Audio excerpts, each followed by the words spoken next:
राम राम दोस्तों, आप सबका हमारे चैनल प्रभु बजलू में स्वागत है। जय माता दी दोस्तों। दुर्गा देवी का 7वां स्वरूप कालरात्रि है। इनका रंग काला होने के कारण इन्हें कालरात्रि कहते हैं। असुरों के राजा रक्त बीज का वध करने के लिए देवी दुर्गा ने अपने तेज से इन्हें उत्पन्न किया था। इनके शरीर का रंग घने अंधकार की तरह एकदम काला है। सिर के बाल बिखरे हुए हैं और गले में बिजली की तरह चमकने वाली माला है। माँ की शक्ति अंधकार में स्थितियों का विनाश करने वाली और काल से भी रक्षा करने वाली है। देवी के 3 नेत्र हैं। ये तीनों ही नेत्र ब्रह्मांड के समान गोल हैं। इनकी सांसों में अग्नि निकलती रहती है। ये गंधर्व की सवारी करती हैं। ऊपर उठे हुए दाहिने हाथ की वर मुद्रा भक्तों को वर देती है। दाहिने ही तरफ का नीचे वाला हाथ अभय मुद्रा में है, मतलब भक्तों को हमेशा निडर और निर्भय रहना चाहिए। बाईं तरफ के ऊपर वाले हाथ में लोहे का कांटा और नीचे वाले हाथ में खड्ग है। इनका रूप भले ही भयंकर हो, लेकिन ये सदैव शुभ फल देने वाली माँ है, इसलिए ये शुंभकरी कहलाई जाती है। इनसे भक्तों को किसी भी प्रकार से भयभीत या आतंकित होने का डर नहीं है। ये अपने भक्तों को हमेशा शुभ फल देने वाली हैं। उनके साक्षात्कार से भक्त पुण्य के भागी बनते हैं। 7वीं तिथि के दिन भगवती की पूजा में गुड़ का नैवेद्य अर्पित करके ब्राह्मण को दे देना चाहिए। ऐसा करने से पुरुष शोक मुक्त हो सकता है। कालरात्रि की उपासना करने से ब्रह्मांड की सारी सिद्धियों के दरवाजे खुलने लगते हैं और तमाम आसुरी शक्तियां उनके नाम के उच्चारण से ही भयभीत होकर दूर भागने लगती हैं। इसलिए दानव, दैत्य और राक्षस और भूत प्रेत उनके स्मरण से ही भाग जाते हैं। ये ग्रह बाधाओं को भी दूर करती हैं और अग्नि, जल, जंतु, शत्रु और रात्रि भय दूर हो जाते हैं। इनकी कृपा से भक्त हर तरह के भय से मुक्त हो जाता है। आइए जानते हैं माँ कालरात्रि की पूजा विधि। माँ कालरात्रि का रंग प्रिय है, इसलिए इन्हें गुलड़ का फूल नवरात्रि के 7वें दिन जरूर चढ़ाना चाहिए। कालरात्रि पूजा के लिए सुबह उठकर स्नान आदि से निवृत्त हो जाए। साफ एवं स्वच्छ वस्त्र धारण करें। इसके बाद मंदिर की साफ सफाई करके माँ का स्मरण करें। माँ कालरात्रि की प्रतिमा को गंगा जल या शुद्ध जल से स्नान कराएं।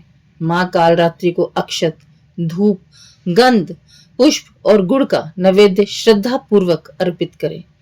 इसके बाद माँ को उनका प्रिय पुष्प रात रानी अर्पित करें। धार्मिक मान्यताओं के अनुसार माँ को लाल रंग पसंद है, इसलिए माँ को लाल रंग के वस्त्र अर्पित करें। माँ की पूजा पाठ करें और माँ कालरात्रि के मंत्रों का जाप करें। आखिर में माँ की आरती करें।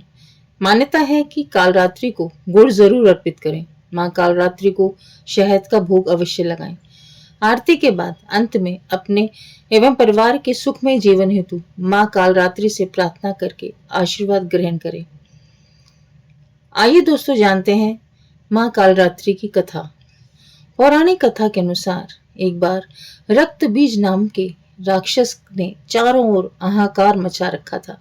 मनुष्य के साथ देवता भी उसके आतंक से परेशान थे। रक्त बीज को वरदान था, जैसे ही उसके रक्त की एक भी बूंद जमीन पर गिरेगी, उसी की तरह एक और शक्तिशाली दानव तैयार हो जाएगा। इस तरह रक्त बीज की सेना तैयार हो जाती। तब भगवान शिव शंकर ने माता पार्वती से अनुरोध किया कि हे देवी, तुम तुरंत जाकर इस राक्षस का संहार करके देवताओं को उनके राजभोग वापस दिलाओ।